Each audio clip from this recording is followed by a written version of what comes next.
Hey guys, tonight we're sailing straight into the roaring halls and frostbitten fjords of the Viking world where the mead flowed like rivers, axes spoke louder than words, and toasts weren't just raised, they were declared like battle cries. This isn't your sanitized, helmet with horns, classroom Viking recap. No, tonight is about the raw, the rowdy, and the wildly underrated complexity of Norse life. From absurd drinking games that could end with missing teeth, to the brutal brilliance of their shipbuilding, the Viking story is one of power, passion, and surprising poetry. So before we hoist the sails on this wild voyage, do me a solid like and subscribe, only if you enjoy these deep, slightly unhinged historical dives. And drop a comment letting me know where you're watching from and what time it is in your corner of Midgard. Always cool to see the tribe gathering from all over the world. Alright, now dim the lights, maybe light a candle, or just imagine you're surrounded by the creaking of longships and the low hum of a war horn echoing in the distance. Because tonight, we'll explore why challenging a Viking to a drinking contest was only slightly less dangerous than challenging one to combat. But that's just the beginning. Their lives weren't all raids and roughhousing, there was strategy, symbolism, weird laws, and yes, even skincare. So grab your horn of ale, or tea, no judgment, settle in, and let's raid some history together. The average Viking feast wasn't just a cozy dinner party with drinking horns and the occasional song. No, it was more like an endurance test, disguised as a celebration equal parts athletic event, religious ceremony, and social minefield. Imagine if Thanksgiving dinner involved alcohol-fueled wrestling matches, poetry slams with actual stakes, and the possibility that someone might throw a spear across the table if your joke didn't land. Welcome to the world of Viking drinking culture, where moderation was considered suspicious and self-control was about as common as a warm bath in January. Let's be clear, the Norse didn't drink because they had nothing better to do. They drank while doing everything else. Drinking was folded into every major occasion, from weddings to funerals to successful raids, and even during the long, dark winters, when the sun went into hibernation and the line between surviving and going stir-crazy was razor thin. In other words, if you were sober at a Viking party, either you were a child, dead, or very much about to be. Viking mead wasn't the watered-down novelty drink you might have sipped at a Renaissance fair. It was a heady, syrupy ambrosia made from fermented honey, water, and occasionally fruit or spice, basically the love child of a beehive and a hangover. It was deceptively sweet, notoriously potent, and dangerously easy to underestimate. Ale and beer were also on the menu, brewed thick and dark, often closer in consistency to porridge than any craft IPA. And don't forget the imported wines from trade routes that stretched as far as the Byzantine Empire, proving that even the most axe-happy warriors had a taste for the finer things, especially if those things made your vision blur by the second cup. But Vikings didn't just drink to forget the brutal realities of sub-zero winters, back-breaking labor, or the fact that their homes were about as insulated as a barn door. No, drinking had a purpose several. In fact, and none of them involved sipping quietly in the corner. Feasting was ritual. It was where stories were told, alliances were formed, reputations were built, and just as often bodies were carried out. If you think your last office holiday party was unhinged, imagine one where the guy in accounts literally challenged someone to single combat over the last leg of lamb. The Viking feast was held in the longhouse, a smoky, crowded, noisy rectangle of timber and thatch, where social hierarchy was carved into the seating arrangements like runes into stone. If you were important, you sat near the chieftain or the host. If you were lower status, you found a spot closer to the walls, where you'd be treated to second-hand stories and third-hand meat. Status wasn't just about where you sat, it was about how you drank, how much you could drink, and how well you handled your mead without passing out or starting a blood feud. There were actual drinking games, and not the kind that involved solo cups and ping-pong balls. These were competitions of endurance, wit, and unspoken violence. Toasting rituals were taken seriously, so seriously, in fact, that skipping one could be interpreted as a personal insult or an act of treason, depending on the mood of the room. Each toast had its moment, to the gods, to the ancestors, to the dead, to the king, if you had one, and finally to yourself, which, let's be honest, is the kind of self-confidence most of us only dream about. The catch: you were expected to match the host drink for drink. If the lord of the hall lifted his horn, so did everyone else, and you didn't get to tap out unless you were willing to risk humiliation or worse, suspicion that you were untrustworthy or unmanly. Refusing a toast was like refusing a blood oath. You might as well have accused the host of having weak goats and a poorly thatched roof. This led to what can only be described as a cultural arms race of drunkenness. The more you drank, the more you proved your strength, your loyalty, your masculinity, and your total disregard for what your liver might have to say about the matter. Being a lightweight wasn't a harmless personality quirk, it was a social liability. And if you ever found yourself opposite a Viking in a drinking contest, may the gods have mercy on your intestines. But drinking wasn't just about bravado, it was also a kind of verbal combat. One of the more curious and hilariously dangerous rituals of Viking drinking culture was the flyting, a formalized insult duel where guests took turns, throwing poetic shade at each other in front of the whole hall. Think of it as an ancient Norse rap battle, only with more goat references and slightly higher stakes. If you couldn't defend yourself with words, someone might decide to skip the verbal sparring altogether and solve the problem with a sword. Flyting wasn't optional. If someone threw a poetic insult at you, you had to respond. Silence was a kind of social death, a public acknowledgement that you lacked the wit, bravery, or bloodline to hold your ground. And yes, if your retort was weak, people would remember, for decades, maybe centuries, because in a society without Wi-Fi or television, your reputation was your entertainment value. And then there was the ever-present threat of what we'll politely call festive escalation. Viking feasts didn't always end with drunken snoring and a few half-eaten roast boar legs. Sometimes they ended in fire, or murder, or both. There are sagas filled with scenes of joyous feasting that dissolve, without much warning, into full-blown homicide. One toast too many, one misunderstood joke, one boast taken the wrong way, and suddenly a sword is out, a bench is overturned, and someone's being thrown into the hearth. And because Viking society was deeply rooted in honor and revenge, any insult that ended in blood usually had to be repaid either with more blood, or an astronomical fine measured in silver and livestock. In one particularly grim but weirdly on-brand story from the Grettir's saga, a Christmas feast goes sideways when the host insists on a toast to King Olaf, which a certain guest finds deeply offensive.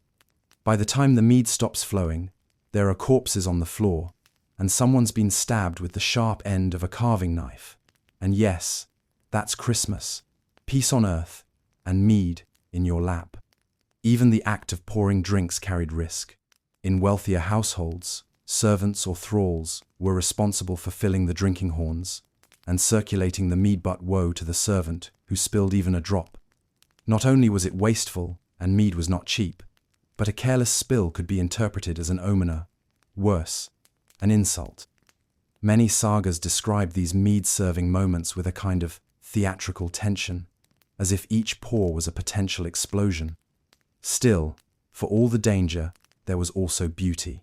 The feast wasn't just a place for drunken violence, it was a theatre for storytelling, a school of memory. Skalds, or Viking poets, would recite long, intricate epics from memory, preserving the deeds of heroes and the lineage of families. These performances were less story time and more sacred ritual. In a world where death was always one raid or snowstorm away, being remembered was everything. To die was bad. To die, forgotten, was worse. So yes, mead could loosen tongues and inspire brawls, but it could also fuel poems that lived longer than kings. What makes all this even more fascinating or horrifying, depending on your perspective, is that Vikings didn't have a concept of alcoholism as we know it. There was no 9th century version of a sobriety program, or a maybe you should sit this one out, Bjorn. Drinking was normalized, ritualized, and weaponized. If you drank too much and made a fool of yourself, that was your fault. If you couldn't hold your mead, then clearly you hadn't earned the right to sit at that table in the first place. And if you still think you'd have made a good Viking, consider this. The average Viking man was expected to keep drinking while seated next to people he might have killed the week before in a border dispute, all while composing spontaneous poetry and juggling a drinking horn larger than your average house cat. If that's not pressure, I don't know what is. By the time dawn crept across the fjord and the fire in the hearth dwindled to embers, the longhouse would be littered with half-eaten joints of meat, discarded antler cups, and several unconscious warriors sprawled like toppled statues. The servants would sweep the floor, gather the horns, and prepare the space for the next feast, because there was always another feast. In the end, Viking drinking wasn't just about intoxication. It was about proving something to your peers, your enemies, your gods, and maybe, just maybe, to yourself. It was a measure of endurance, eloquence, and elemental survival. And while many of them didn't survive the night, those who did walked away with stories, scars, and occasionally one or two fewer teeth than they started with. So the next time you raise a glass and think, I could drink with the Vikings, just remember, they weren't drinking to get tipsy, they were drinking to be remembered. And Valhalla doesn't hand out participation trophies. If you've ever shared a studio apartment with a partner, 2 cats, and the haunting memory of space, you already have a faint inkling of what life inside a Viking longhouse was like, except add 20 more people, twice as many smells, and a fire pit that doubled as a stove, heater, and accidental smoke grenade. The Viking longhouse wasn't just a home, it was a crash course in how to survive winter, social politics, livestock proximity, and smoke inhalation all at once. At first glance, the longhouse looked deceptively simple, a long rectangular building made of timber, earth, and turf. Some stretched as long as 80 feet, others shorter, but all were united by a few architectural truths. 1. Insulation was more of a suggestion than a science. 2. Privacy was mythical. And 3. The concept of alone time was so foreign it might as well have been Christian. The interior was structured with understated brilliant central hearth, raised sleeping platforms along the walls, a single room where everything happened, from birth to death and all the messy bits in between. There was a hierarchy to the space, even if it wasn't spelled out in stone. The head of the household, usually a chieftain or wealthy farmer, got the best spot near the fire but not too close, cushioned by blankets and status. The rest of the family arranged themselves in descending order of importance and tolerance for cold drafts. Now imagine that space filled with a stew of humanity, parents, children, grandparents, possibly aunts and uncles, a few household thralls, unfree laborers, visiting warriors, a dog or two, several chickens, and, if it was really cold, maybe even a goat or a cow. The smell was not for the faint of heart. A pungent mix of wood smoke, sweat, wet wool, livestock, fermented fish, and the vague suspicion that someone had spilled mead in a corner 2 months ago and no one had dealt with it. And this was the normal olfactory situation. Winter only intensified the bouquet. Viking society prized strength, resilience, and community, but also, quite unintentionally, noise. The longhouse was never quiet. Children played and shrieked. Warriors bellowed stories. The elderly commented on everything, and someone was always sharpening something.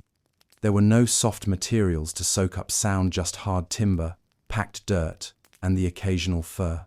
If you were hoping to contemplate the mysteries of life in solitude, the longhouse had other plans. It didn't whisper, it roared. But this chaos wasn't just tolerated, it was necessary. Communal living wasn't a design flaw. It was how you stayed alive when snowdrifts buried the landscape, the sea turned to ice, and the sun politely checked out for 4 months. Body heat was a commodity. Every warm body in that hall was a contribution to the group's collective survival. If your cousin snored like a dying walrus but helped raise the internal temperature by a degree or two, you learned to live with it. Or at least not smother him with a sheepskin. The central hearth was the soul of the longhouser literally and spiritually. It was used for cooking, light, heat, and ritual. The fire burned day and night, carefully tended by whoever was least likely to wander off or fall asleep on the job. Meals were cooked in large iron cauldrons hung above the flames, filled with whatever the household could scrape together: fish, grains, root vegetables, salted meats, dried herbs, and the occasional unidentifiable lump that was probably edible. Probably. But the fire had a dark side. Longhouses had no chimneys. Smoke was expected to drift up through holes in the roof or slip casually out the thatch. More often, it just hovered, creating a low-lying fog that settled around eye level. Visitors from other cultures, particularly the English, often remarked that Viking interiors felt like stepping into a smokehouse with opinions. Eyes stung, coughs were common. And yet, no one questioned it. If you weren't crying by the time dinner was served, the fire probably wasn't lit. There's something fundamentally humbling about trying to hold a conversation while blinking through smoke and trying not to choke on someone else's boiled turnip fumes. And yet, this was where the social fabric was spun. Longhouses weren't just shelters. They were oral archives, schools, courts, and theatres. At night, after the animals had been fed, the stew pot scraped clean, and the youngest children bundled into piles of wool and fur, the real magic began. Storytelling wasn't entertainment, it was infrastructure. Skalds, elders, and anyone with a decent memory would recite sagas by firelight, stories of gods and giants, of ancestors and sea monsters, of betrayal and bravery, and improbable feats of strength. These were not short bedtime tales. A single saga could take hours, even days, to tell. The room would grow quiet, except for the fire's crackle and the occasional shuffle of repositioned feet. Everyone listened, from toddlers to warriors, because to know the sagas was to know who you were and, more importantly, where your obligations lay.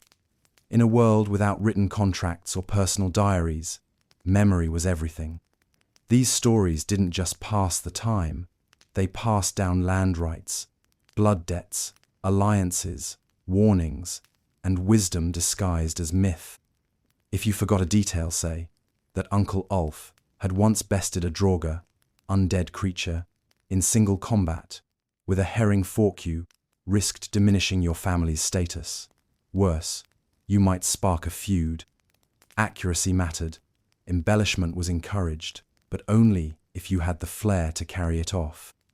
The Longhouse, in all its smoky claustrophobia, was also a place of intense social calibration. You couldn't hide. Everyone saw everything. Who pulled their weight, who shirked chores, who hogged the fire, who kept stepping on the dog.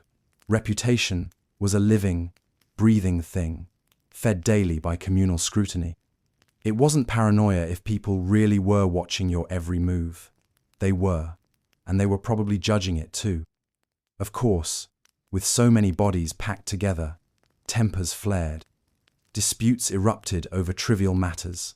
Who took the last piece of dried fish? Who let the pig inside again? Who was snoring like a thunder god with a sinus infection? Arguments were handled quickly, sometimes with words, sometimes with fists, occasionally with the threat of exile, which in Viking terms meant being told to go live in the woods and think about what you did. In a society this tightly knit, being cast out wasn't just inconvenient, it was lethal. But despite the friction, or perhaps because of it, Longhouse life bred a kind of rough, interdependent intimacy. You knew your family, all of them, far better than modern people know their closest roommates. You knew how they slept, how they smelled, what made them laugh, cry, or punch the wall. And they knew you, down to the way you stirred your porridge or arranged your boots. It was both comforting and exhausting, like living in a Viking group chat that never shut up. And then there was winter. Longhouse life in summer was chaotic. In winter, it was endurance theatre. The dark lasted for months. Storms howled outside like wolves with hangovers. The sea froze. Travel became impossible. So you stayed inside, with your family, your animals, your gods, and your thoughts. You braided rope, repaired tools, mended clothes, sang songs, carved runes, and tried not to start a civil war over a misplaced spoon. The line between routine and madness grew thin. Every longhouse was part shelter, part pressure cooker. Holidays helped. Ritual feasts like Yule broke up the monotony with drinking, gift-giving, and ceremonial sacrifices. For a brief moment, the longhouse transformed from prison to palace. Special foods were prepared, the fire blazed higher, and people remembered that life, while grim, was not without joy. Even in a room so smoky, it could double as a Viking sauna. What makes all of this so quietly astonishing is that for centuries, this was the heartbeat of Norse life. Not the raids, not the battles, but this: smoke in the eyes, the warmth of too many bodies, the hum of stories passed down in a single room where everyone lived, argued, survived, and remembered together. So the next time you complain about sharing your kitchen with a roommate who doesn't do the dishes, consider the Viking shoe shared a bedroom, kitchen, dining room, and barn with their entire extended family, their pets, their livestock, and their local poet, all while dodging smoke clouds and trying not to freeze to death. The longhouse wasn't comfortable, it wasn't quiet, it wasn't clean, but it was, in every sense, home. And in the brutal cold of the north, that was more than enough. There's an Old Norse saying that roughly translates to, "A guest should not stay too long, lest he wear out his welcome and his host's pantry." It's the Viking version of "don't overstay your welcome," but with the underlying suggestion that, after 3 days, you might not just get passive-aggressive hints, you might get murdered. Because in Viking society, hospitality wasn't just a matter of social etiquette. It was a sacred, legally recognized, occasionally lethal obligation. And if that sounds like a contradiction, congratulations. You're starting to understand the deeply strange and paradoxical beauty of Norse culture. In a land where the winters were brutal, the distances vast, and the inns non-existent, the simple act of opening your door to a stranger was a high-stakes gamble. That traveler covered in frost and road dust might be a wandering skald with stories to tradior, a runaway outlaw with an axe and very flexible ideas about gratitude. Either way, once he crossed your threshold, the rules changed. He became your guest, you became his protector, and neither of you could back out without dragging your honor through the metaphorical and occasionally literal mud. To modern minds raised on Airbnb reviews and mild discomfort about asking for a glass of water, this all sounds a little intense. But Viking hospitality was forged in a world where survival often depended less on your personal strength and more on whether someone else was willing to give you stew and a blanket. If you were lucky, your host was generous. If you were unlucky, your host was generous and vengeful. Either way, you ate well, at least at first. The rules of hospitality were laid out with surprising clarity in Norse law and literature. Guests were to be fed, warmed, and given shelter for at least one night, no questions asked. Even an enemy had rights if he came to your door peacefully. It wasn't because Vikings were inherently warm-hearted. It was because the gods were watching. And the gods had strong opinions about how you treated a man who knocked at your door during a snowstorm with frostbitten eyebrows and a suspicious limp. Odin, chief among the Norse pantheon, was famously fond of wandering the world in disguise. Sometimes as an old man, sometimes as a beggar, sometimes as a one-eyed stranger with an unsettling knack for riddles. If you turned away the wrong traveler, you might be insulting the All-Father himself. And even if it wasn't Odin, it could be someone who knew Odin, or at the very least, someone with a long memory and a poetic friend. Because in Viking society, slights weren't forgotten, they were immortalized. Refuse to feed a man today, and in 20 years, your name might appear in a skaldic verse about a miser who let a guest freeze outside while hoarding pickled herring and warm goat cloaks. It wasn't just rude, it was a reputational death sentence. Bhutan, this is where it gets fun. Hospitality didn't mean naivety. You could be the most generous host in the fjord and still keep a sharp eye on your guests' hands. Weapons were expected to be surrendered upon entry, though surrender, in Viking terms, often meant setting your sword politely beside you at the table, within easy reach, just in case your host's interpretation of hospitality included honor duel before dessert. Trust existed, but only in the same way one might trust a wolf not to bite unless provoked. Feasting was the main event of any hospitable encounter. Food wasn't just sustenance, it was an offering, a gesture, a test. The better the food, the more honored the guest. Dried fish and stale bread meant you were barely tolerated. Roast boar with honey glaze, you were either important or your host was trying to impress the gods, or possibly both. Meals were served communally, with everyone seated in rough order of status. The guest was often given a seat of honor near the fire, close to the host, and within clear view of everyone else. It was both an embrace and a warning. Welcome, yes, but also very visible. This was not the place to pocket spoons or insult the mead. And that mead, here it was again, the social lubricant that fueled so many Viking interactions and regrettable decisions. Toasts were offered to the gods, to dead ancestors, to mutual friends, and occasionally, pointedly, to mutual enemies. A guest who refused a toast was making a statement. A guest who drank too much was making a different statement entirely, often followed by snoring on a goat or picking a fight with the fireplace. But for all its warmth and shared laughter, Viking hospitality always had an edge to it.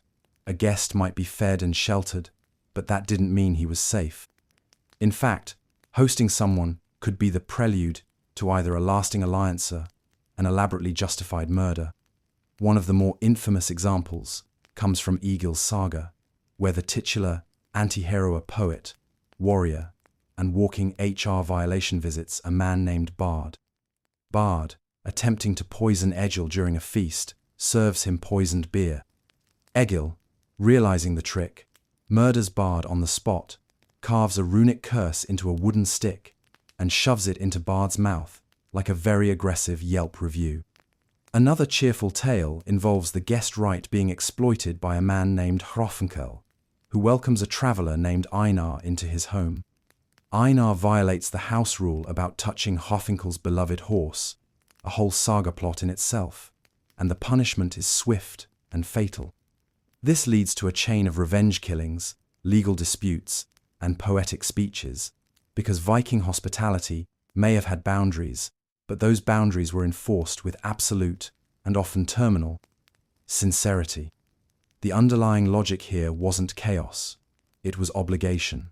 Norse culture operated on a razor-thin balance of give and take. When you offered shelter, you were staking your honor on that gesture. If your guest betrayed you, it wasn't just an insult, it was a desecration. And if you betrayed your guest, it said something equally damning about your character. These were people who believed in social contracts with teeth and, occasionally, axes.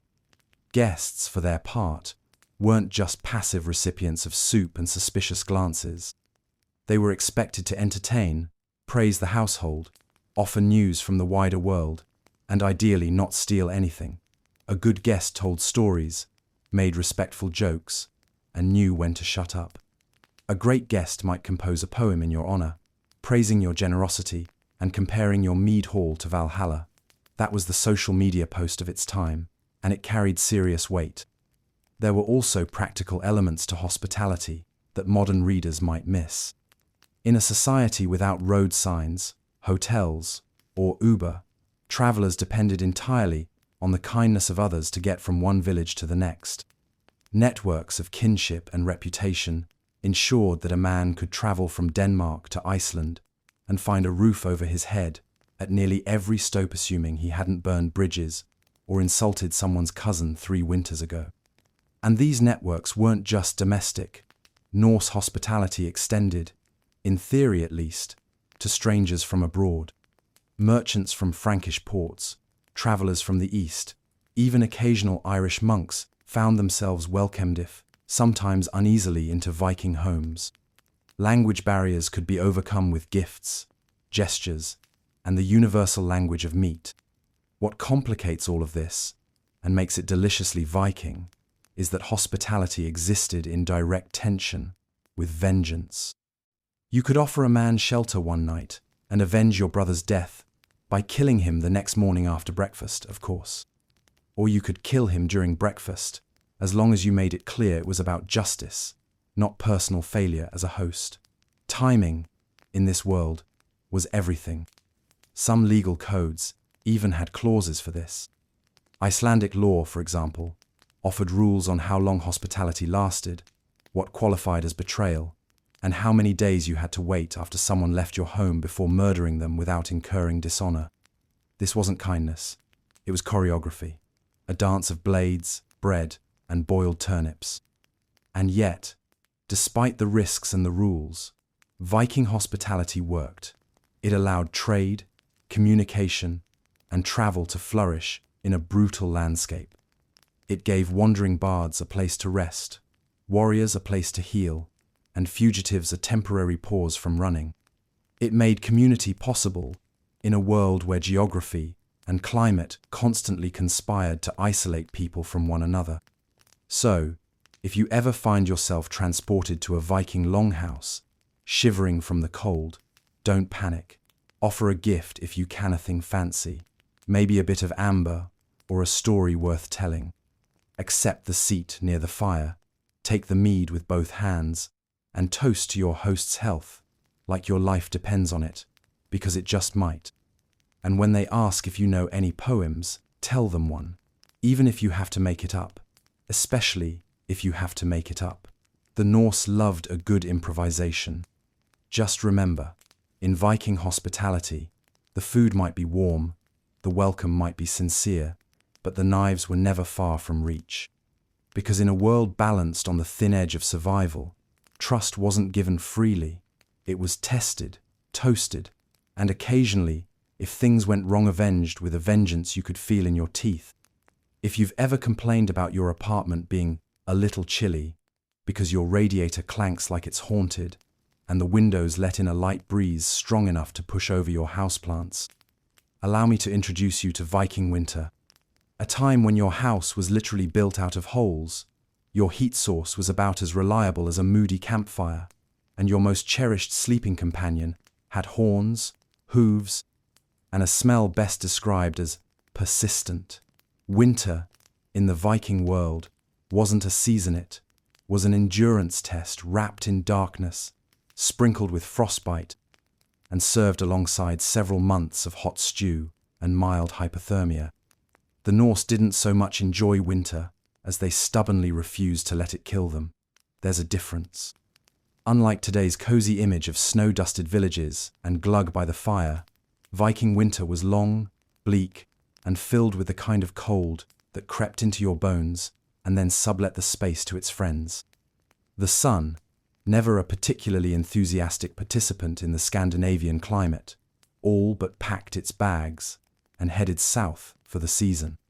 In Iceland, you might get a few hours of daylight if the clouds were feeling generous. Most of the time, the world existed in varying shades of grey and gloom, and the only thing moving was the wind.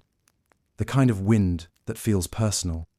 Their houses, those iconic longhouses, did their best, which, in fairness, wasn't very good. Constructed from timber, turf, and wishful thinking, longhouses were marvels of minimal insulation. The roof was usually thatched or covered with layers of sod, which did help trap some heat, assuming it didn't cave in under snow or start growing mushrooms by January. The walls were thick but porous, like if someone had tried to make a building out of compost. The floor? Dirt. Literal, frozen dirt. Occasionally layered with straw or rushes, but mostly just good old earth that reminded you with every step that warmth was a distant memory. Heating such a space involved one central fire pit, just one, located in the middle of the room, with smoke either rising slowly out through a hole in the roof or, more often, not rising at all, and instead forming a pleasant layer of breathable ash around head height. There were no chimneys, and certainly no vents or fans. You lived with smoke in your eyes, lungs, and laundry. The upside was that it did a decent job of fumigating lice. The downside was, well, everything else. Yet the fire was sacred. It wasn't just warmth, it was survival, identity, a symbol of the household's beating heart. You didn't let it go out, ever.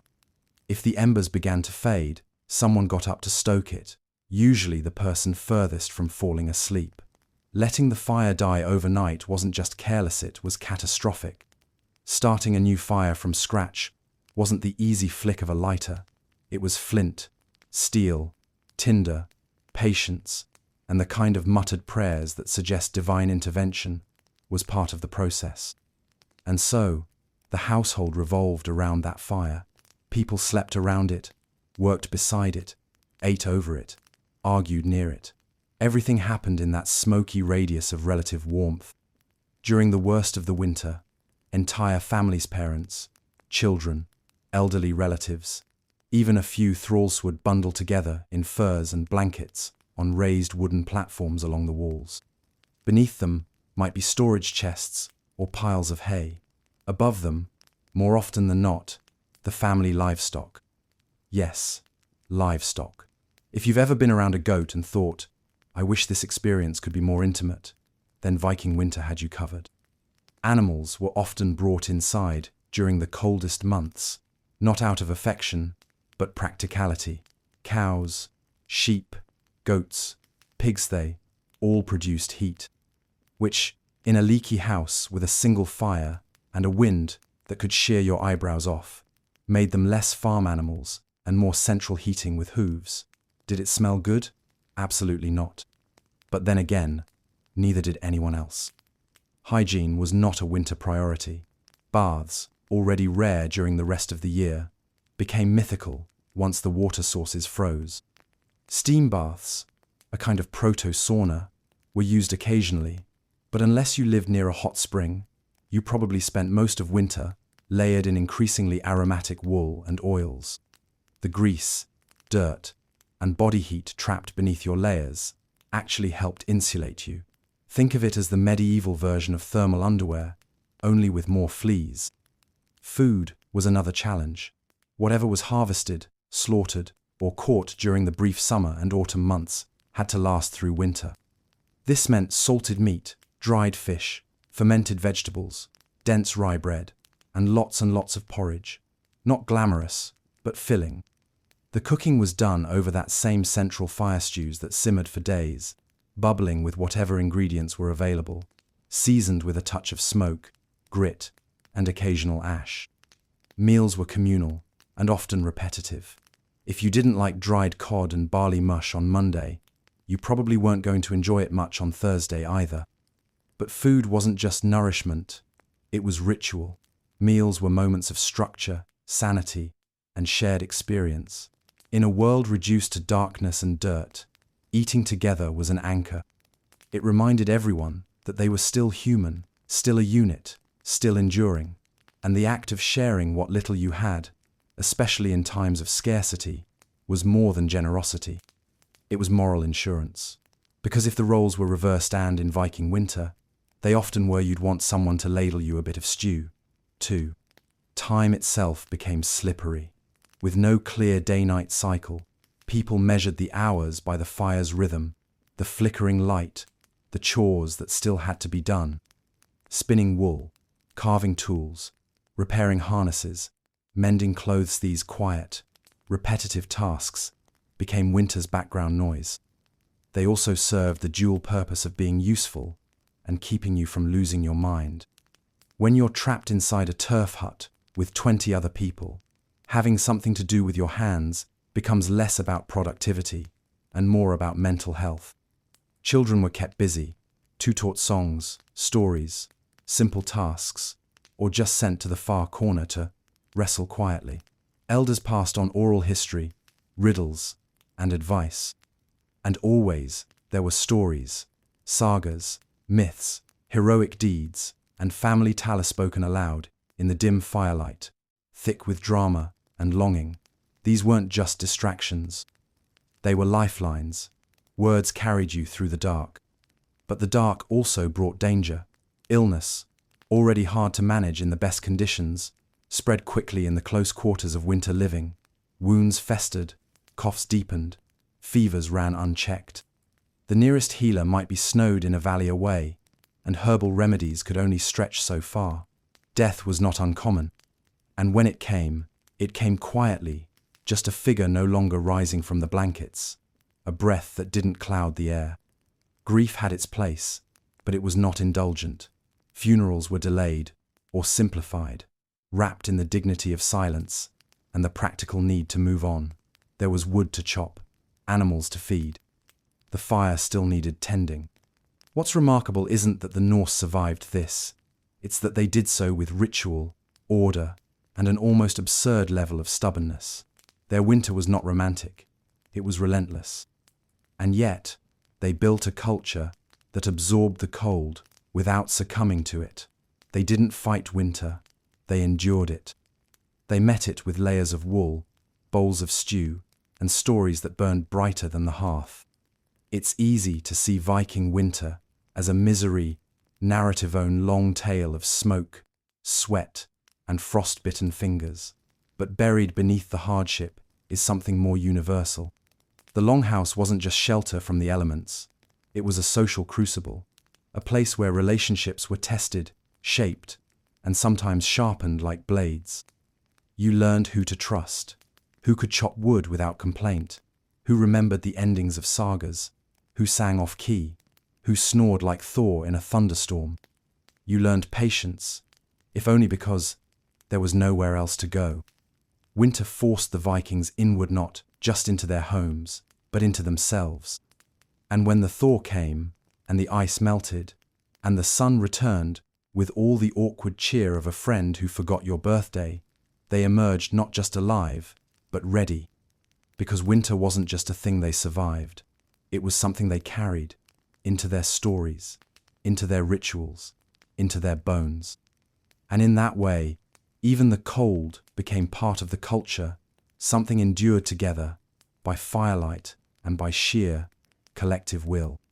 So, the next time you're wrapped in a blanket, sipping tea, grumbling that your heating bill went up again, remember the Vikings shuddered in a house with no chimney, sleeping nose to nose with a goat, their only defense against the cold being wool, smoke, and the quiet, defiant warmth of each other.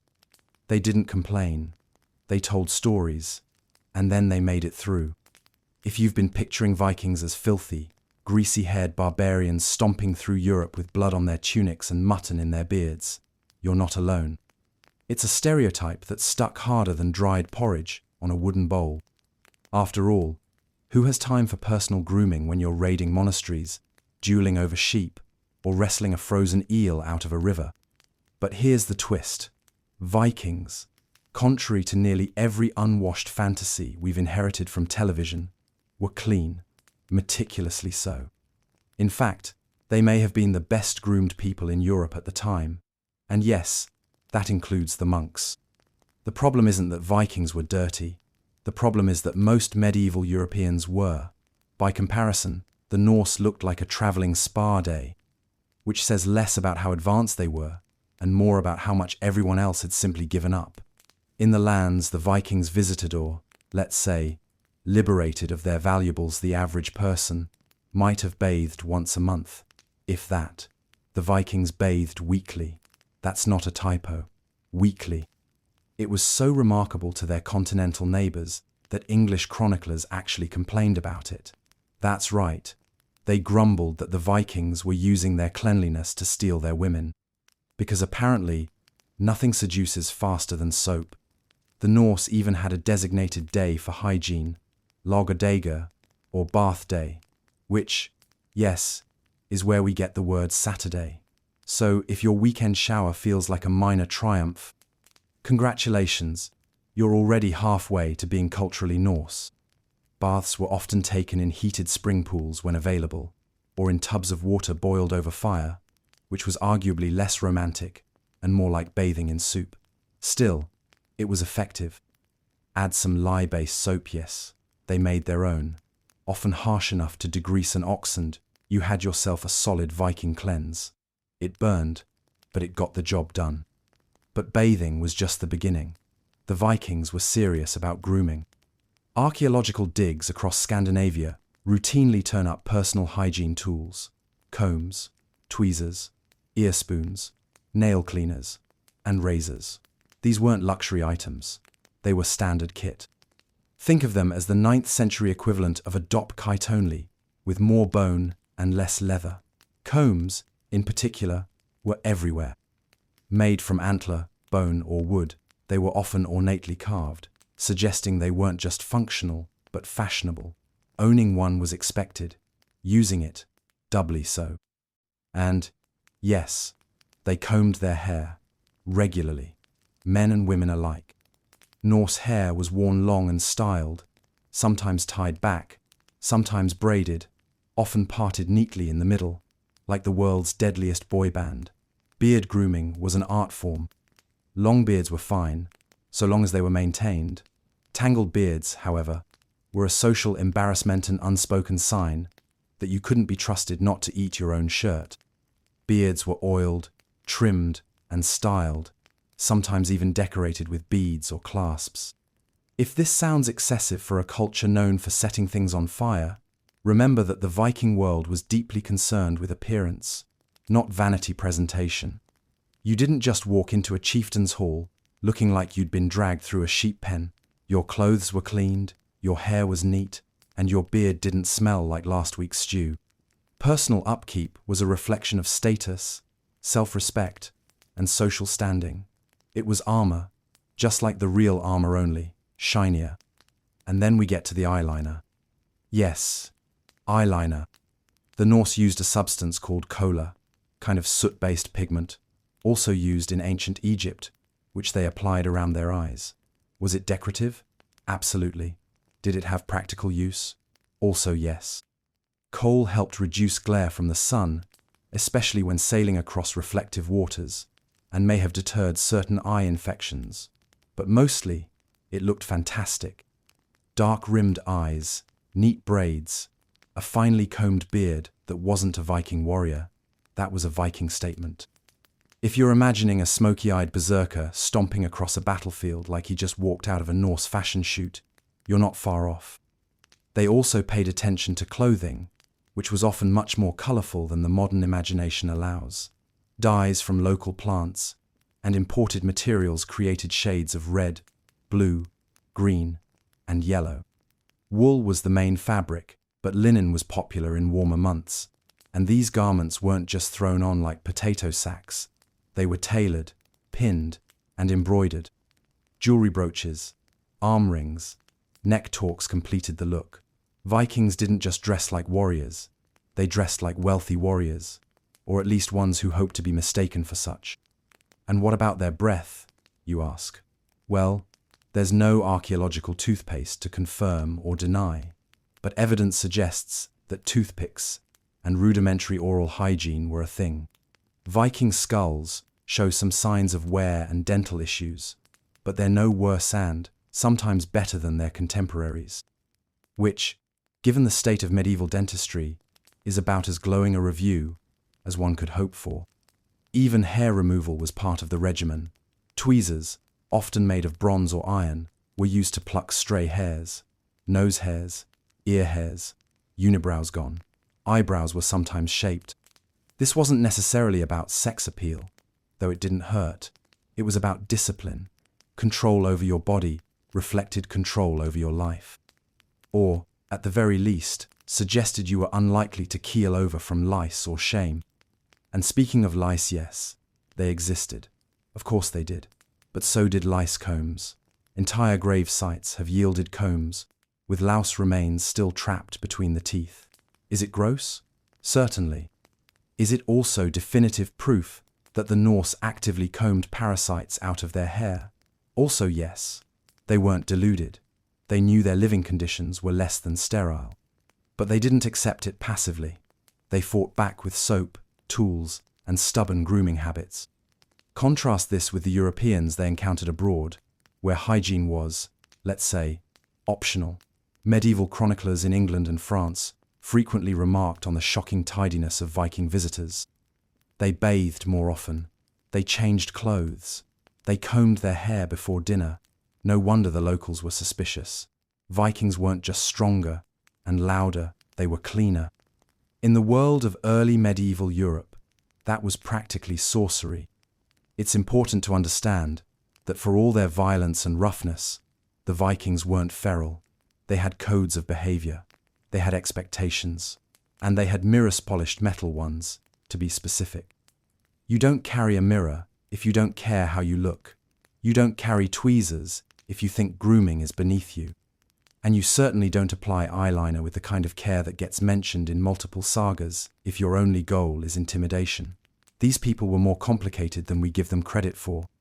They could raid a village, sure, but they'd braid their hair before doing it. This level of personal care wasn't reserved for the wealthy.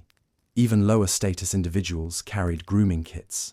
Combs were so ubiquitous that they're one of the most commonly found personal items in Viking graves. Alongside weapons and religious amulets, the Viking took his comb into the afterlife. That's not a luxury, that's a necessity.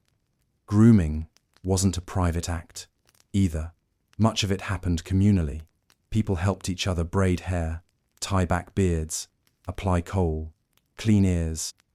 It was social, relational, part of being presentable in a world that watched you closely. Your appearance spoke for you long before you opened your mouth. A well-groomed man could be a farmer, a warrior, a merchant, or all three.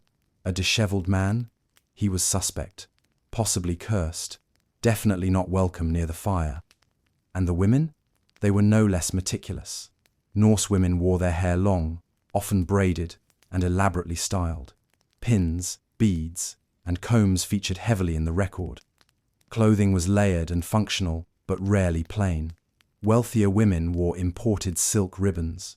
Even working-class women had dyed garments and practical jewelry. Their tools included shears, needle cases, and grooming sets that suggest an active interest in keeping tidy-even when managing a household, farm, or, in some cases, trade expeditions. Because women weren't cloistered, they traveled, traded, farmed, and ran households. They had every reason to look as composed as the men, and they did. The idea of a disheveled Viking woman is as inaccurate as the horned helmetand, just as persistent. All of this paints a picture that's far from the barbarian myth we've grown used to. Vikings weren't unwashed brutes. They were stylish, self-aware, and surprisingly well kitted for a people who spent a good chunk of their year on boats. They understood that intimidation wasn't just about weapon sit, was about presence. You could look terrifying and elegant at the same time. In fact, that was kind of the point. So, the next time someone evokes the image of a Viking as a dirty, drooling thug in tattered furs, remind them that this same Viking probably owned a nicer comb than you do, had cleaner fingernails, and could pluck a hair from his brow with a tool so finely made it would impress a modern esthetician. Because to the Norse, hygiene wasn't weakness, it was discipline, a form of order in a chaotic world, a shield against filth, decay, and the creeping sense that maybe, just maybe, civilization didn't begin with conquest, but with a comb. If you've ever crossed your fingers before a job interview, refused to walk under a ladder, or begged the universe to let your Wi-Fi reconnect during a Zoom call, congratulations, you've dabbled in superstition. But where most modern rituals involve muttering under your breath and checking horoscopes in private, the Vikings went bigger, much bigger. Their version of "please let this go well" often involved blood, sacred groves, animal entrails, and a casual awareness that the gods might kill you just to make a point. Because in Norse society, the divine weren't just watching, they were meddling, judging, occasionally smiting, and always, always listening. The Viking worldview was not built for peace of mind, it was built for vigilance. This was a universe where fate word was fixed, destiny could be delayed, but never dodged, and even the gods were doomed to die. Cheery stuff. The Norse gods weren't distant or abstract, they were alarmingly involved. Odin, the one-eyed wanderer and chief of the Aesir, spent his days collecting knowledge, bartering his body parts, and stirring the pot of human affairs. Thor, his hammer-wielding son, was less nuanced. He solved problems with lightning and a deeply committed scowl. Freyja cried tears of gold. Loki ruined everything, and the rest of the pantheon kept busy, doing very important things like seducing giants, tricking dwarves, or turning into animals to escape their latest mistake. For the Vikings, life wasn't about pleasing the gods so much as staying on their good side long enough to survive winter, or battle, or childbirth, or Wednesday, which, by the way, is named after Odin, Woodnesdag, because even the calendar had divine fingerprints all over it. This divine micromanagement meant that every part of Viking life farming, sailing, feasting, dying, was laced with rituals, omens, and a quiet hope that today wouldn't be the day Thor accidentally mistook you for a frost giant. Daily rituals began the moment you opened your eyes, assuming they hadn't frozen shut.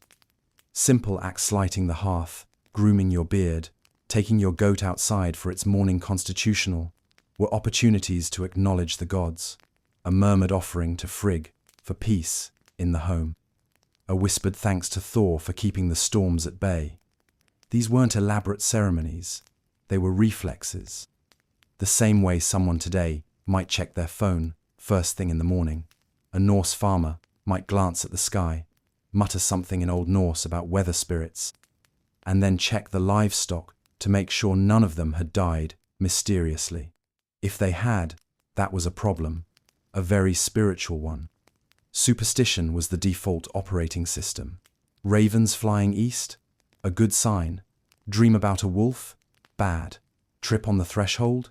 Very bad. Hear a disembodied voice calling your name? Possibly a god, possibly a draugr. Either way, don't answer. And if your toast fell butter side down, well, maybe the gods were just messing with you. Again, the Norse had no temples in the Roman Censino, towering marble monuments, or glittering sanctuaries. Their sacred spaces were groves, rocks, springs, and particularly large trees. Nature wasn't just symbolic of the divine, it was divine. The world tree Yggdrasil, after all, was not a metaphor, it was real, cosmic, enormous. Its roots reached into the underworld. Its branches shaded the heavens, and somewhere along the trunk, the rest of us clung like moss. Worship often took place outdoors, in the elements, with offerings of food, ale, or blood. Yes, blood. Sacrifice was a central part of Norse religious life, and it came in many flavors: animal, occasionally human, and always messy. The goal wasn't cruelty, but reciprocity. The gods gave strength, protection, wisdom. The people gave thanks, flesh, and the occasional goat. Everyone had skin in the game, literally. The most famous of these sacrificial festivals was blot, a word that sounds cheerful until you realize it means sacrifice. These events were major communal affairs. Animals were slaughtered, their blood collected in bowls, then sprinkled over statues, walls, and people. Picture your average community potluck, but with more entrails and fewer casseroles. The meat was cooked and shared, the mead flowed, and the gods were invoked through song, story, and drunken declarations. You didn't just go to a blot, you came back smelling of it. And yes, human sacrifice did happen. Rarely, probably. Sources are unclear, often biased, and occasionally written by Christian monks, with an axe to grind, usually not metaphorical. But archaeological evidence, such as the bog bodies found in Denmark or certain grave goods, suggesting ritual killing, supports the idea that under extreme circumstances, famine, plague, really important ship, launches the Norse, might offer more than just a sheep.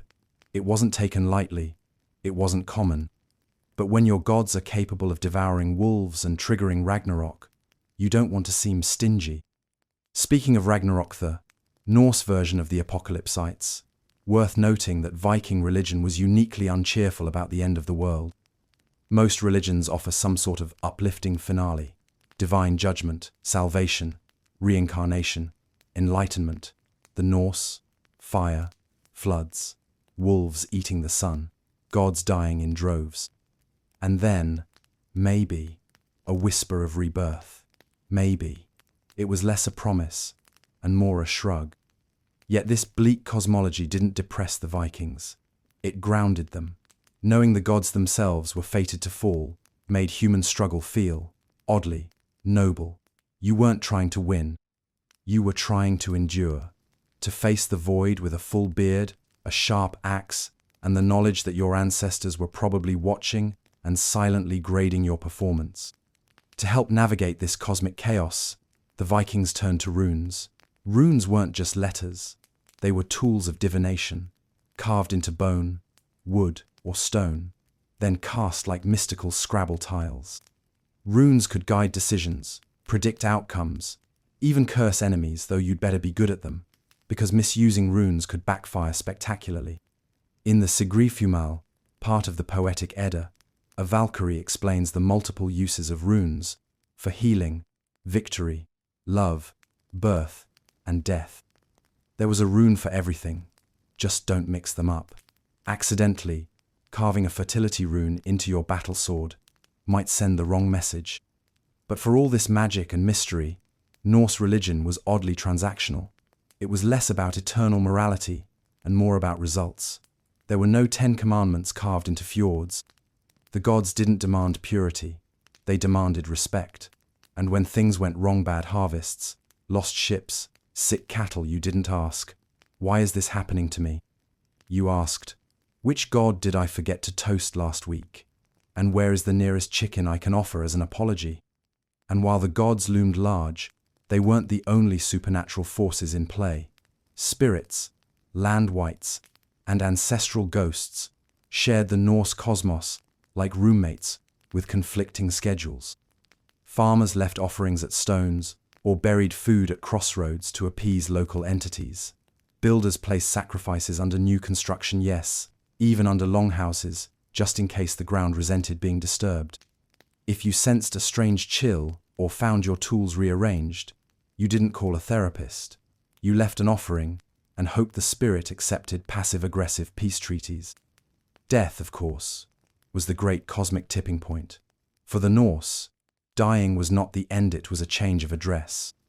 Warriors hoped for Valhalla, Odin's mead-soaked afterlife, where battle was the day job and feasting the evening reward. But not everyone went there. Some went to Folkvanga, ruled by Freya. Others went to Helnot, the flaming underworld of Christian law, but a cold, quiet realm for those who died of illness or age. It wasn't punishment, it was just less festive. Burial practices reflected this complexity. Graves were equipped with weapons, jewelry, tools, even boats. Not because the dead were sentimental, but because the afterlife was expected to be just as demanding as the one they left. If your chieftain was buried with a full ship, weapons, and a few sacrificed thralls, it wasn't extravagance, it was preparedness, like packing for the most dramatic camping trip in history. In all of this, the rituals, the omens, the sacrifices, what emerges is a portrait of a people trying desperately to stay aligned with forces they didn't fully understand, but deeply respected. The Norse didn't worship out of blind fear or blind faith. They worshipped because the world was unpredictable, the gods were powerful, and aligning your life to cosmic rhythms gave you the illusion, if not the reality, of control. And that's the trick, really. The Norse gods weren't comforting, they weren't fair, but they were there, loud, flawed, awe-inspiring, and very much a part of daily life. They demanded attention, yes, but they also modeled resilience, curiosity, and humor in the face of certain doom. They gave people something to toast, something to blame, and, occasionally, something to sacrifice a goat to. So the next time you toss salt over your shoulder or refuse to jinx yourself by saying, "This should be an easy day," remember the Vikings. They lived in a world where the divine were unpredictable, fate was set, and even Odin had bad days.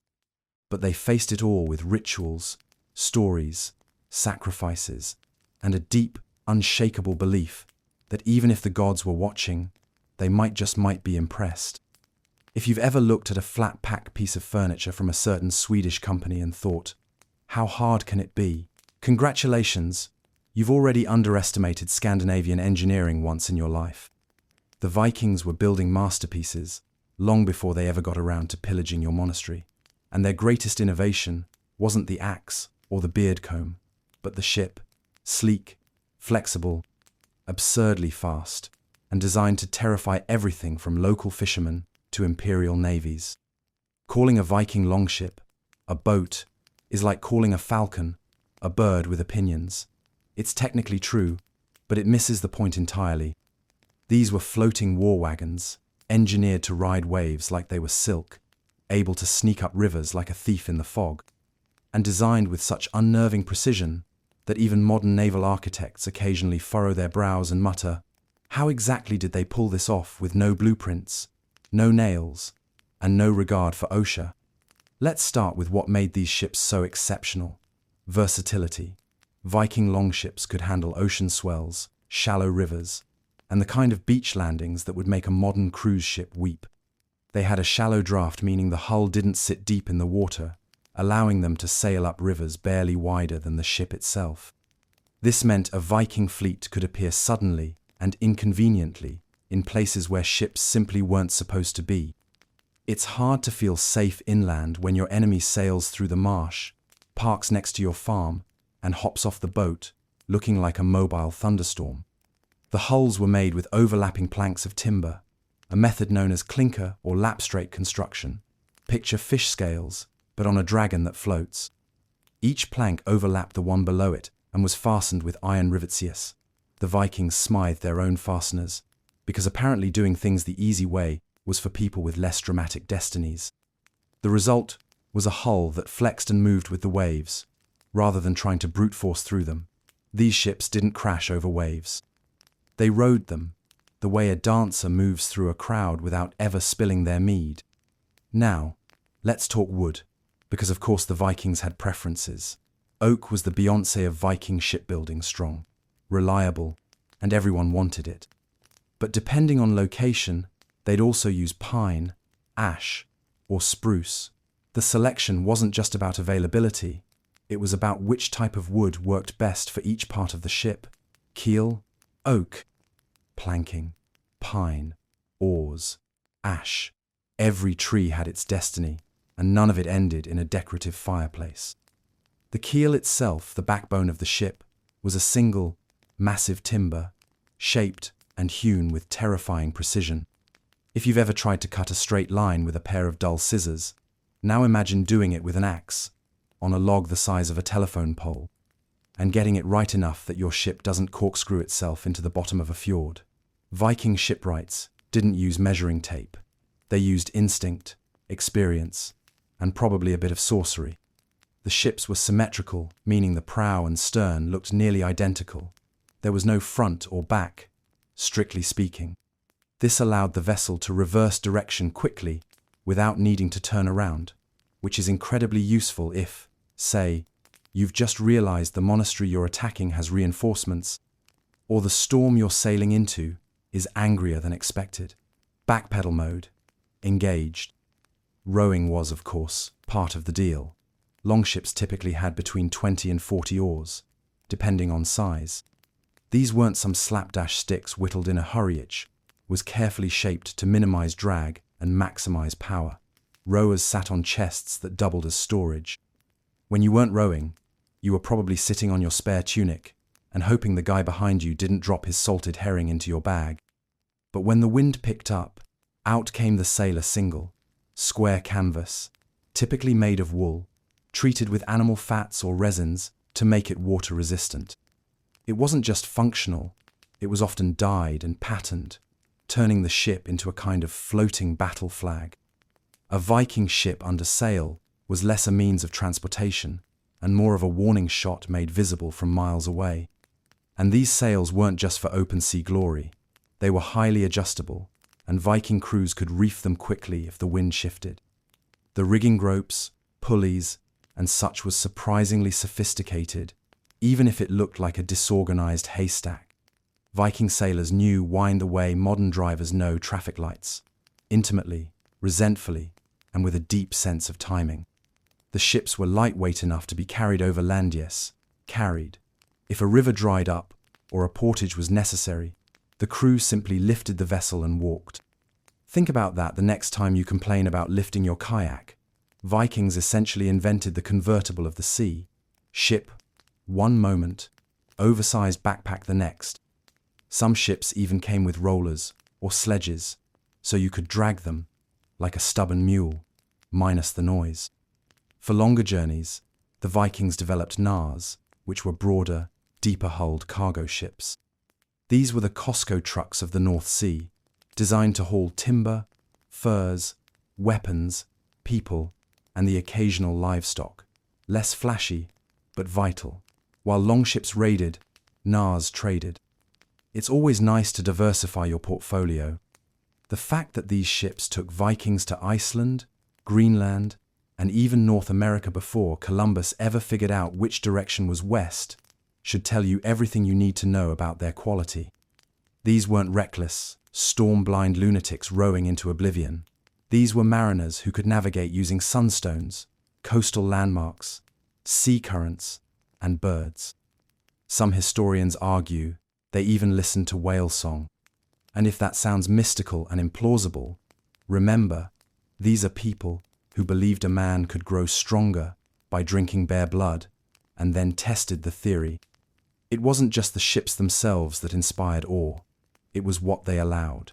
With these vessels, the Vikings had an almost unfair strategic advantage. You couldn't predict them.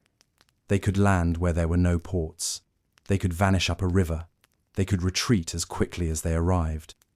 And thanks to the shallow draft, they could do it all while skimming over water that would strand a heavier ship. If surprise were a weapon, the Viking longship was its blade. And let's not overlook the psychological impact. Seeing a dragon-headed ship break through the morning fog was a little like hearing your doorbell ring at 3 a.m., followed by the sound of breaking glass. You didn't need to see what came next. You already knew it wouldn't be good. The prow carvings, often of dragons or serpents, were more than just decorative. They were intended to frighten spirits, terrify enemies, and generally assert that this wasn't your average fishing trip. These heads were removable too, lest the crew offend local land spirits in friendly territory. The Vikings weren't superstitious per se, they just took their cosmic customer service seriously. Inside the ship, there was no real luxury, no cabins, no privacy, and absolutely no bathrooms. You ate, slept, fought, and froze all in the same open-air plank platform. Blankets and cloaks served as bedding, dried fish as snacks, and the ocean as the world's worst toilet. You stayed dry by hope, and warm by shouting at the wind. And yet, despite all this, the Viking ship was home mobile, reliable, and faster than anything Europe could throw at it. Ships were so central to Viking identity that even in death, they mattered. Wealthy chieftains were buried with their vessels, sometimes in mounds, sometimes set ablaze and pushed out to sea. Though the fiery sea funeral was rare and probably reserved for special occasions or cinematic finales. Still, the symbolism remained. The ship was your passage, in life and in death. And building one? That wasn't just construction, it was ceremony. Trees were selected with care, often from sacred groves. The keel was laid with offerings. Tools were blessed. There may have been songs, prayers, or quiet murmurs to unseen forces. Shipbuilding was a community act, part craftsmanship, part ritual, and part social event with sharp tools. And the shipwrights, those unsung engineers, were artisans of the highest order. These weren't scribblers with diagrams. They were masters of instinctive geometry, reading wood grain like lines of fate. A miscut plank could doom a voyage. A perfect hull could launch a legend. They knew the curve of the hull mattered more than brute size. They knew wind angles, drag resistance, and structural balance in ways that would make a naval engineer lean in and whisper, "Are you hiring?" So, when you think about the Vikings and their reputation for burning, looting, and generally being history's most photogenic hooligans, remember that none of it would have happened without their ships. The longship wasn't a side note. It was the note, the opening chord in every saga, the tool that turned a scattered group of coastal farmers and fishermen into the most mobile, effective military force in early medieval Europe. And the best part? They did it without GPS, without steel, and definitely without warranty. Because if there's one thing to take away from all this, it's that the Viking ship wasn't just a boat, it was a philosophy. Fast, flexible, fearsome. It was a symbol of freedom, ambition, and engineering so good, it made entire coastlines consider early retirement. Which is to say, if you ever find yourself facing the sea, and the mist begins to part, and a long, narrow hull cuts through the fog like a knife through cream run, not because the ship is coming, but because it got there. Some people network by passing out business cards. The Vikings preferred fire and axes. And yet, beneath the reputation for raw, unscripted chaos, the burning, the shouting, the occasional beheading, there was a certain logic to it all. What we tend to picture as berserker free-for-alls were, more often than not, highly coordinated operations with defined roles, established rules, and a set of expectations so consistent they may as well have been written on a very stern runestone. Because for all the smoke and splinters, Viking raiding wasn't about mindless destruction, it was about profit, and nothing ruins profit quite like sloppy execution, or, worse, bad press. To understand the Viking raid, you have to step out of the Hollywood version, the one where a horn sounds, the village burns in under 3 minutes, and everyone yells in a vaguely Swedish accent. In reality, these raids were closer to surgical strikes, loud, brutal, absolutely terrifying, but also timed, targeted, and deeply strategic. If a Viking raiding crew came ashore, it wasn't because they got lost on the way to a mead hall. It was because they knew exactly what was there, how fast they could grab it, and when the local militia would likely start jogging toward them with pitchforks. The first step in any proper Viking raid was location. You didn't just pillage at random. You scouted. You questioned traders. You followed rivers and coastlines like a man following breadcrumbs to someone else's pantry.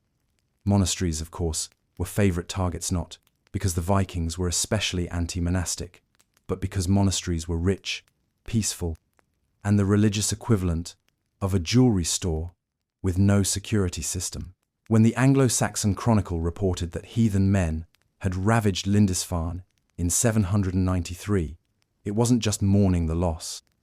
It was admitting they'd been completely unprepared for a group of well-groomed men with axes to burst through the front door and make off with half the silverware. But even here, it wasn't just about killing and looting. In many cases, monasteries were spared if they paid up front. This was called protection money by the Vikings and Danegeld by the people handing it over with trembling hands. It was, essentially, a subscription fee for peace. And the Vikings were happy to offer multiple tiers of service.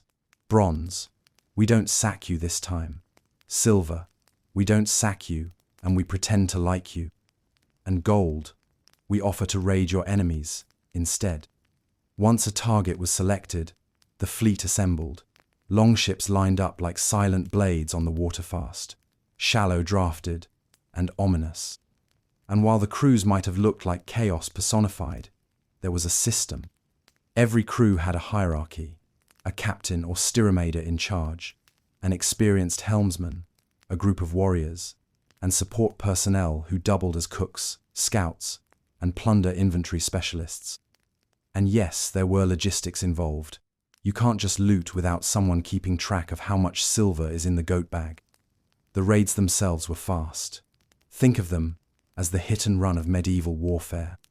The ideal Viking raid lasted just long enough to terrify the locals, grab the goods, and vanish before a retaliatory force could arrive. Timing mattered. So did discipline. Raiders were expected to follow orders, not engage in unnecessary fights, and avoid damaging the merchandise, whether that meant loot, captives, or future tax-paying villages. If you burned the granary, you couldn't come back next year and threaten to burn it again. Bad business. Loot was distributed according to rank and contribution. There were shares. There were rules. The captain received a larger cut. The first man ashore might get a bonus. And everyone else got their fair, or at least functional, portion of whatever had been hauled off. This wasn't anarchic pillaging. It was structured, incentivized, and often governed by informal codes that could be surprisingly sophisticated. If you stole from your fellow raiders, you didn't just lose social status, you risked losing teeth. Even the captives often taken as slaves or hostages were part of this structure. Slavery in the Viking world was horrifying, yes, but it was also a huge part of the economy. Thralls were sold in markets from Dublin to Constantinople. They built ships, farmed land, and were sometimes ransomed back to their families, which was considered a win-win if you ignored the months of captivity and occasional beatings. But again, there was order. Hostages were kept alive, sometimes treated well, and used as bargaining chips in the wider chessboard of Norse geopolitics. It wasn't nice, but it was methodical. Of course, not every raid went smoothly. Sometimes the locals fought back. Sometimes the weather turned. Sometimes someone made the ill-advised decision to raid a fortified town with more soldiers than sheep. In these moments, the Viking gift for improvisation kicked in. Retreats were swift. Lives were prioritized. Pride was negotiable. Better to come back another day than die with a tunic full of stolen spoons. But here's where things get interesting. Raiding wasn't always violent. Over time, it became increasingly diplomatic. Vikings didn't just sack towns, they settled them. In Ireland, they founded cities like Dublin.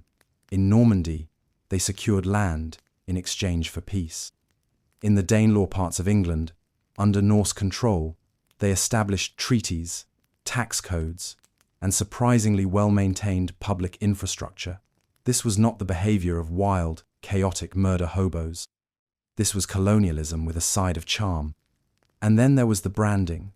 Viking raids were terrifying, yes, but they were also marketed. A successful raid wasn't just a haul it, was a reputation booster. Word of mouth traveled fast in the medieval world, especially when accompanied by a burnt church and a missing bishop. Being known as a ruthless but efficient raiding party helped with future negotiations. It made Donegal more likely. It scared rivals into alliances. It made your name echo in sagas and bedtime stories alike. This PR was especially important for Viking leaders. Charisma mattered. So did the appearance of success. A chieftain who brought home gold and stories earned loyalty. One who brought home excuses earned mutiny. Power wasn't static in Viking culture. It had to be demonstrated through raids, gifts, and the ability to keep your crew alive long enough to spend their loot. That's why many raiding parties included poets, not warriors who liked to rhyme, but actual skald-strained bards whose job was to turn bloodshed into verse. They composed epic poems praising leaders, commemorating victories, and conveniently glossing over setbacks. A good skald could make you sound like Odin's favored cousin. A bad one could imply you tripped during the landing and cried when you saw your first monk. These poems weren't just entertainment, they were political tools, recited in halls, passed along to allies, and remembered for generations. And yes, women were part of the picture, too. While most raiding crews were male, women occasionally participated, especially when the line between settlement and raid blurred. Shield maidens appear in some sources, though historians argue about how common they were. What's less controversial is that women played roles in organizing, supporting, and profiting from raids. They managed households, received shares of plunder, and sometimes ran the trade networks that turned stolen goods into lasting wealth. Behind every great raiding party was someone at home who knew exactly how to monetize a stolen chalice. Over time, raiding became a rite of passage. Young men sought glory not through farming, but through plunder. It was how you gained wealth, fame, and marriage prospects. Saying you wanted to settle down and grow barley was fine, but saying you'd once held a sword to a king's throat while his abbey burned behind him, that got you better seats at the feast. Still, there were rules. Even raiders had limits. Sacred places were occasionally spared. People who had paid Danegeld were usually left alone until they stopped paying. And some acts, like desecrating graves or killing non-combatants without cause, were frowned upon, not because the Vikings were morally outraged, but because those acts brought curses, bad luck, and possibly divine retribution. The Norse believed in fate, but they also believed in not tempting it too loudly. In the end, what looks like chaos from the outside often turns out to be strategy from within. The Viking raid wasn't a tantrum, it was a business model, one built on speed, efficiency, reputation, and enough fear to keep your enemies writing checks. So the next time you imagine a Viking raid, try not to picture a mob of unwashed men swinging axes indiscriminately. Picture a coordinated team, dressed in clean tunics, rowing in perfect rhythm, landing with precision, and executing a plan honed by years of experience and just enough superstition to avoid dying on a Tuesday. Because while the swords were sharp and the fires were real, the most dangerous weapon the Vikings carried ashore wasn't their steel. It was the certainty that they knew exactly what they were doing and that you, most likely, didn't. For a culture that seems, at first glance, to be built entirely out of testosterone and axe handles, the Vikings had a surprising habit of letting their women do everything. Farm, fight, trade, rule, inherit land, burn down a few houses when necessary. You know, domestic things. And while the saga-telling, horn-blowing, ship-raiding men tend to hog the historical spotlight, Norse women weren't exactly sitting at home, perfecting the art of looking wistful. They were managing estates, sailing trade routes, settling blood feuds, and on occasion cutting down enemies who assumed woman meant safe. If your image of a Viking woman is someone who waved stoically from the shoreline while her bearded husband sailed off into the blood-orange sunrise, think again. In many cases, she was the one running the entire estate, keeping the community functional, and casually reminding the neighboring farmstead that she owned their land now, actually. And would they please stop letting their goats wander? Let's start with the Karlsefni of Viking domestic life, the married woman. Far from being some silent attachment to a more important male, the Norse wife had legal, social, and economic standing that would make many of her medieval European counterparts weep into their nuns' wimples. She could own property, she could inherit, she could divorce her husband, reclaim her dowry, and leave with her reputation intact. In some regions, she could even initiate a divorce just because her husband bored her. No one wants to live with a man who doesn't contribute to the saga. These rights weren't ornamental. Viking society, while patriarchal, was intensely pragmatic. Women ran households while the men were away, which, as you might imagine, was often. Someone had to oversee the livestock, manage laborers, monitor grain stores, arrange marriages, and keep the family from dying in a particularly stupid manner. That someone was her, and she was expected to do it with competence, authority, and the occasional strategic threat. The keys to the household were symbolic, literally. Viking women often wore keys on their belts not as accessories, but as a visible sign of their authority. The keyring was the Norse power suit, signaling to everyone around that this was the person in charge. Don't let the linen dress fool you. She probably knew the entire winter inventory from memory and had a plan for what to do if the neighbors failed to return that butter churn again. And then there were the traders. Viking trade wasn't all about raids and plunder. It was also about long journeys, careful bartering, and extensive networks that stretched from the Baltic to Baghdad. While many merchants were men, women were not absent from this picture. Runic inscriptions and burial sites suggest women played active roles in commerce. Some traded in cloth, jewelry, livestock, and other essentials. Others operated inns or trading posts. In fact, one woman buried in Birka, Sweden, was found with weighing scales and Arabic coincer, clear indication she wasn't just tagging along for the sightseeing.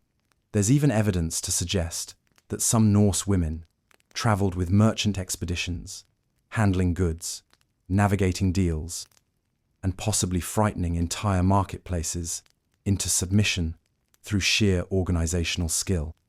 Because nothing unsettles a silk trader like being told his inventory is disorganized in 3 different languages by a woman holding a sword and an abacus. Of course, the most iconic figure among Norse women is the shield-maiden female warrior, the breaker of stereotypes, the one who picked up a weapon and said, "No, I'm not staying home, actually. Thanks." And while it's fashionable to debate whether shield maidens truly existed or were just literary embellishments, recent archaeological findings have tilted the conversation. A grave in Birka once thought to contain a high-ranking male warrior was revealed, through DNA testing, to be female.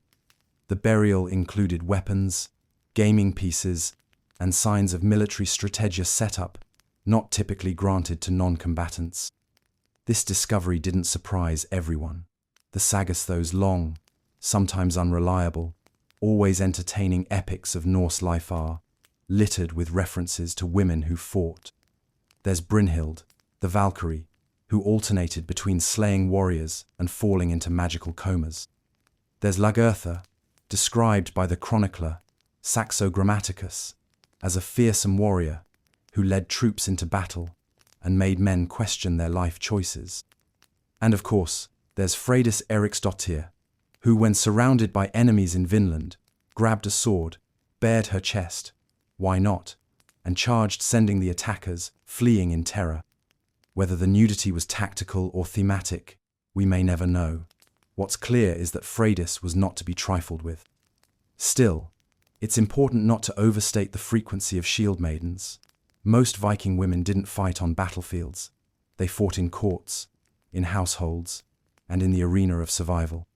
Their power wasn't always expressed with swords. Often, it was through negotiation, influence, and an unshakable grasp of who owed what to whom. A woman could, and did, use the legal system to her advantage. She could sue for inheritance, defend her family's honor, and demand compensation for wrongs done. Viking courts were open-air affairs, full of speeches, ritualized arguments, and slightly nervous judges. It was less order in the court, and more try not to start a blood feud. And make no mistake, Viking women understood the politics of revenge. They played a central role in preserving family honor, which, in Norse society, was a bit like handling nuclear launch codes. A wronged woman could push for vengeance, arrange marriages for alliances, or even poison someone discreetly if that's what it took to balance the scales. Honor wasn't just a man's burden. It was a household currency, and women often managed the ledger. Burials also tell their own story. The graves of wealthy women are often as richly furnished as those of their male counterparts. We find weapons, yes, but also brooches, beads, tools, and imported goods that speak to wealth, status, and cosmopolitan lives. One grave might contain the tools of a priestessa velva, a female seer who performed rituals, offered prophecies, and was treated with reverence and a bit of fear. These women held social power through spiritual authority, and in a world where the gods were always watching, that mattered. The Völur didn't wield swords, they wielded staffs, often adorned with iron knobs or rings. They were practitioners of seether, a kind of magic that involved seeing into the future, influencing fates, and disturbing the general mood of any room they entered. Odin himself was said to practice seether, though with some social awkwardness, since it was considered an unmanly art. This, by the way, did not stop Odin. The Allfather did what he wanted. The Velva's prophecies were sought in times of uncertainty, war, famine, difficult decisions about whether to raid east or west. She would arrive, perform rituals, chant, and then deliver visions of the future. Was it real? Was it performance? Possibly both. What matters is that people listened. Even in mythology, women held their ground. The goddess Freya was both a deity of love and a chooser of the slain. Half the fallen warriors didn't go to Odin's Valhalla, they went to Freya's field, Folkvanga. That's a 50-50 split for those keeping score. And while Odin got all the PR, Freyja handled her domain without the need for ravens or dramatic capes. She also taught seether to the gods, led her own band of warrior maidens, and occasionally drove a chariot pulled by cats, because why not? So, what do we take from all this? That Viking women were complex, not idealized, not uniformly empowered, but undeniably influential. They weren't passive background characters. They were actors, agents, and when necessary avengers. They understood their world's rules and knew exactly when to follow them and when to rearrange them with a well-placed threat or a sharp piece of legal rhetoric. They weren't feminists in the modern sense. They didn't need to be. They were survivalists, negotiators, stewards of memory, and wielders of both domestic and spiritual power. They knew the price of grain, the shape of inheritance law, the blood value of a slain kinsman, and the correct way to pack a longship for trade. And sometimes they also knew how to hold a sword just, in case someone got the wrong idea. So the next time you hear about Vikings as brutes with beards and boats, remember that behind every one of those longships was a woman who may have financed it, named it, cursed it, or sent someone to retrieve it with interest. She wasn't waiting at home. She was home, and that meant you'd better not mess it up. Dying is rarely glamorous. In most cultures, it's something we whisper about behind heavy drapes while nibbling bland sandwiches and avoiding eye contact with the grieving aunt who has strong opinions about your outfit. But the Vikings, naturally, did things a little differently. In the Norse world, death wasn't the quiet end to a narrative, it was the plot twist that launched you into the sequel. And if you played your cards right, meaning you died loudly, violently, and ideally, with a blade in your hand, you didn't just expire, you leveled up, straight into Valhalla, the divine, never-ending afterparty, where the ale never runs out, the hangovers are non-existent, and the only thing more frequent than mead refills are the daily brawls between the honored dead. But before you get too excited about the Viking version of eternity, let's back up to the rather pressing matter of dying properly. Because in Norse culture, not all deaths were created equal. Slipping on a patch of moss and cracking your skull? Bad. Getting sick and quietly fading away in a longhouse corner? Worse. But dying in battle, weapon in hand, shouting your name as blood pooled at your feet, that was the good stuff. That was how you got noticed. Not just by your friends, but by Odin himself, who, as far as job interviews go, preferred resumes written in blood and muscle. The Norse believed that how you died mattered almost as much as how you lived, and the best possible death was a warrior's death. This wasn't just romanticism wrapped in blood-stained furs. It was theology. Dying in battle meant the Valkyries' divine warrior women, with an excellent sense of timing and a serious interest in martial resumes, would scoop you up and escort you to Valhalla, Odin's great hall in Asgard. There, you'd spend eternity drinking, feasting, and fighting every day, only to be healed each night in time for more of the same. Valhalla was heaven, yes, but only if your idea of heaven includes endless warfare and drinking contests with people who've already died once. Think of it less as a spa and more as an eternal Viking convention with complementary violence. And yet, it was deeply desirable, because to die well meant you were remembered well. And for the Vikings, memory was the real immortality.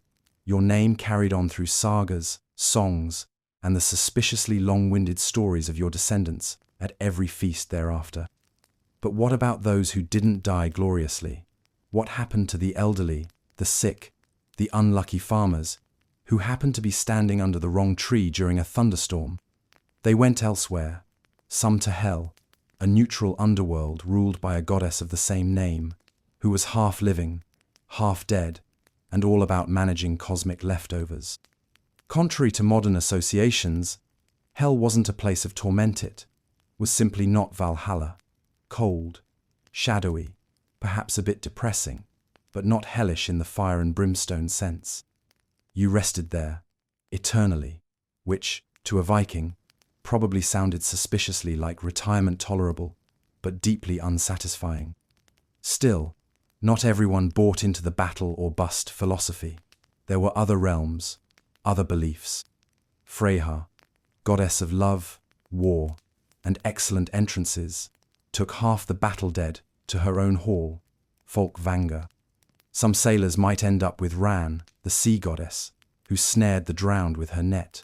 There were layers to the afterlife, and while Valhalla was the VIP lounge, it wasn't the only party in town. And yet, even before the afterlife, Vikings knew how to throw a proper send-off. Viking funerals were not solemn affairs cloaked in black. They were social, theatrical, and occasionally explosive. You didn't just bury someone, you honored them with food, drink, stories, and enough pageantry to make a Roman senator blush. Funeral customs varied by region, wealth, and cause of death, but they always aimed for one thing: to show that the deceased had mattered, that they'd lived well, died well, and would now be remembered, preferably, in the kind of detail that made listeners raise eyebrows and refill their mugs. For elite warriors and chieftains, this could mean a ship burial. And yes, they really did bury people in ships. Sometimes they were sent off to sea, sometimes buried under mounds of earth. But the ship was a symbol of journey, status, and cosmic transit. These weren't dinghies. These were full-sized vessels, loaded with goods, weapons, animals, slaves, in the less ideal cases, and enough grave goods to make archaeologists squeal like schoolchildren centuries later. Clothing, jewelry, weapons, and household items all went into the grave.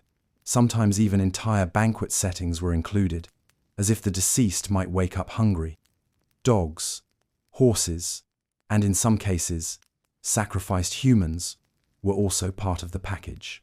Because what good is eternity if you don't have the right entourage? The Oseberg ship burial in Norway is one of the most famous.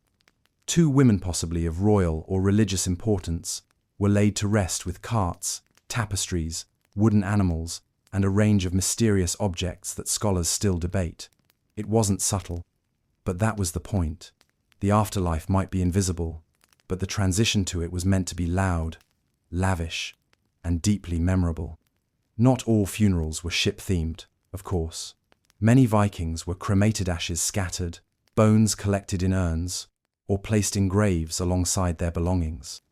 Fire had symbolic power. It purified, it transported, it transformed. A pyre crackling beneath a setting sun wasn't just about disposal, it was a spectacle, a final chapter written in smoke. And then came the drinking, because no Viking funeral was complete without a feast. This was the Urfi, or memorial feast, where people gathered to eat, drink, and exaggerate the virtues of the deceased. Toasts were made, stories were told, someone wept, someone made an inappropriate joke, someone probably passed out under a table. In other words, it was a party. And its purpose was to mark the shift not just of the departed into the afterlife, but of the community into whatever came next. These feasts weren't just emotional glue, they were legal transitions too. Property passed hands, alliances were confirmed, new leaders were recognized. In some cases, inheritance required the funeral feast to be held, so even if you weren't particularly fond of the deceased, showing up with a drinking horn might be in your financial interest. And yet, for all the rituals and rules, Viking funerals were fundamentally human. They acknowledged loss, celebrated legacy, and tried, in their own smoky, mead-soaked way, to make sense of the cosmic shrug that is death. There was fear, yes, but also acceptance. Death came for everyone, eventually. The only question was how you met it, which brings us back to the idea of the good death.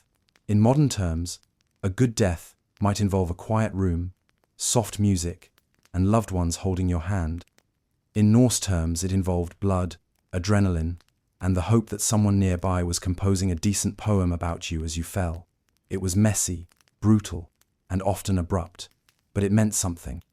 To die with a sword in your hand wasn't just a tactical detail, it was a declaration, a final statement of worthiness, a ticket to something more. And if, by chance, you didn't get that glorious death well, there were always the stories, the ones your kin would tell, the ones your name would live in, the ones where you were always a little taller, a little braver, and probably better looking than reality had allowed. Because in the end, the Vikings understood what many of us forget, that death is inevitable, but memory is optional, and if you're lucky, you get both, the sword in hand, the final toast, and a place in the saga that someone, someday, will still be telling by firelight. Just hopefully, with fewer embellishments about the goat incident.